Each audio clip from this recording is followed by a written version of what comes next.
Okay, you guys, I am so excited that today we're going to be walking through a little bit of harsh light editing. As you know, I have a harsh light workshop coming up in August, and so I wanted to give you guys a little sneak peek into what you can expect from the editing class, as well as just give you some all-around tips on how to edit the most dreaded lighting ever. I know when I speak to people, they're always so panicked about editing harsh light specifically, so I'm super excited to go over a few things today. So this is the shoot that we did for recording the online workshop.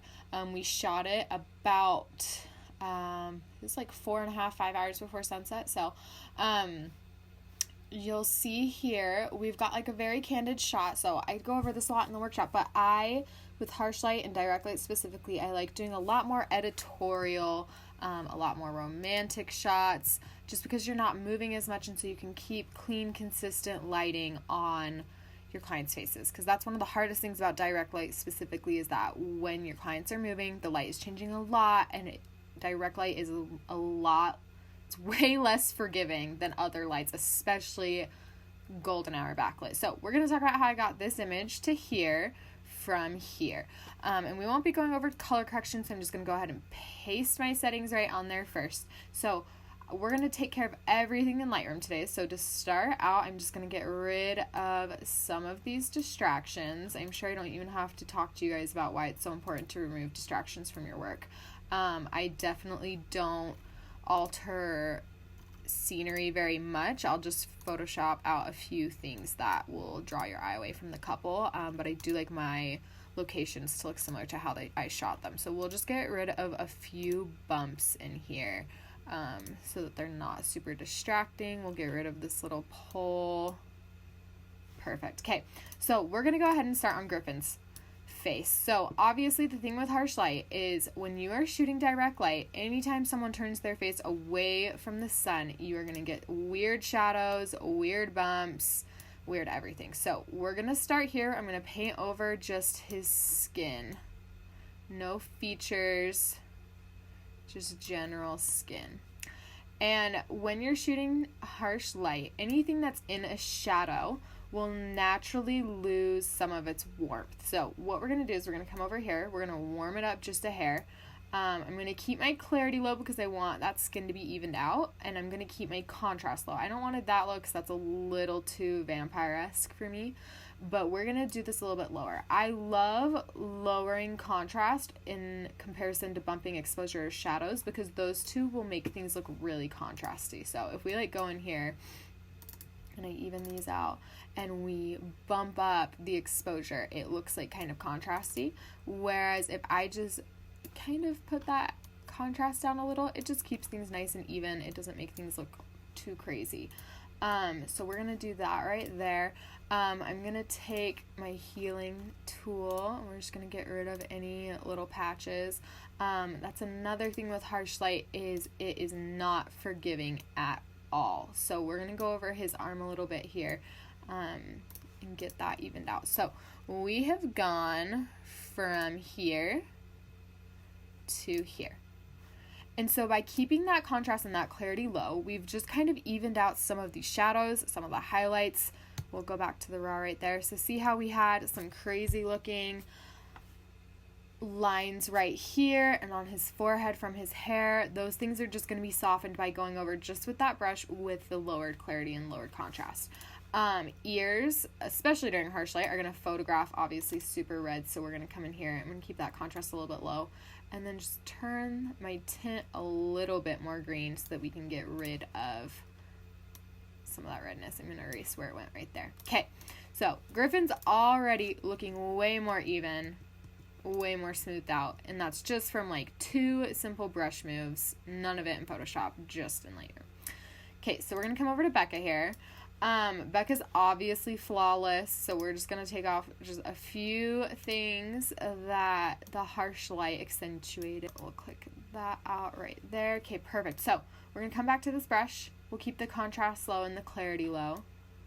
I'm just going to brush over this right here. So when you are working with contrast and clarity, you need to be careful, because if I paint over everything, we're just going to get like a blob of a human. So we want to keep certain shadows. I want to keep her nose shadow there because I don't want her nose to look like one little blob. What we're really trying to even out here is this little patch, some unevenness up here, even down here. We're going to come back into this clone tool and we are going to patch away this weird uneven area that we got. And this is an image, especially with faraway images, I very rarely edit them in Photoshop as far as skin goes because you can usually take care of it in Lightroom. So we're just going to get rid of some of those weird patches. We've still got a little bit right here that's lining up a little odd. So let's move that around. And then let's come in here and get that little patch. We'll move it over here where the skin is even and move it down a little bit till it stops trying to clone that other area. Okay, so see how we've gone from this to this. So really all we did, and we'll go over this, there's still like a little bit of some weird patches going on right here on her face. So let's move that up a little bit, maybe even that up a hair.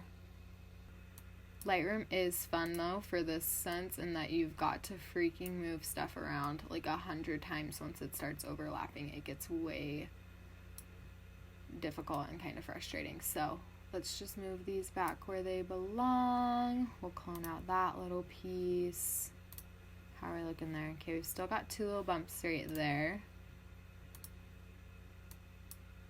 Let's just make that a little bit bigger. I think those two got flipped. No, we'll put that one right there. That right there. Okay, now we're looking a lot more even. So we'll come back in here and grab that brush that we did on Becca's face. We'll kind of even out this a little bit. That was a little too much, so let's bring in those shadows on the underside of her arm.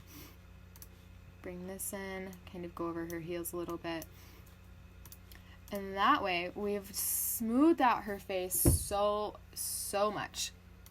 Let me zoom out a little bit. So we've gone from this, where we've got these crazy shadows on her face, to this. And this was all in Lightroom. Let's even go over. We've got that little streak right there. See how there's that little rectangle that's still really, really dark? We're going to go over that a little bit. Again, just with that clarity and contrast brush. That's making her a little too pale, so we'll bring the contrast back up. And then let's grab our clone tool. We'll go over that right there. Even that out, and then grab that piece right there. And even that out. Okay, so we've gone from this to this. And maybe it'll load. It's a little slow. Okay, perfect. So this is looking a little too contrasted between these two. So let's come back into this original one. Kind of bring that contrast back up. Maybe paint a little bit further into there. Let's even do that a little bit with this second brush. Just because I don't want her looking so contoured. We'll go in through here and actually lower the exposure a little bit just to bring back in a little bit of definition right there, maybe along the hairline a little bit just to even things out again. You can even paint a little bit on the edge of her nose. And then come in with this clone tool one more time, grab that, even that out. Okay, so now we've gone from an uneven lit direct light image and fixed all those kind of gnarly spots so that we can even things out, make things look clean. If things start looking like this is even still a little bit plasticky for me, just come back in here, bring that clarity a little bit more up because that's what's making things kind of evened out. And that will kind of help bring the life back into her skin because the lower your clarity gets, the more blurred things are going to be, and you want to make sure that that clarity is not going much lower than that. Otherwise, I'll show you an example. We'll show you on Griffin's arm here where things are a little bit more textured. The lower that clarity gets, the less definition you're going to have. So if the clarity's all the way low, things just start looking Barbie-ish and scary. So make sure you're watching that clarity specifically to make sure it doesn't get too low. But hopefully that helps you guys kind of even out some of those uneven images that you might get during harsh light, especially during those more candid moments. And I hope this was helpful, and I hope I'll see you guys at the Harsh Light Workshop.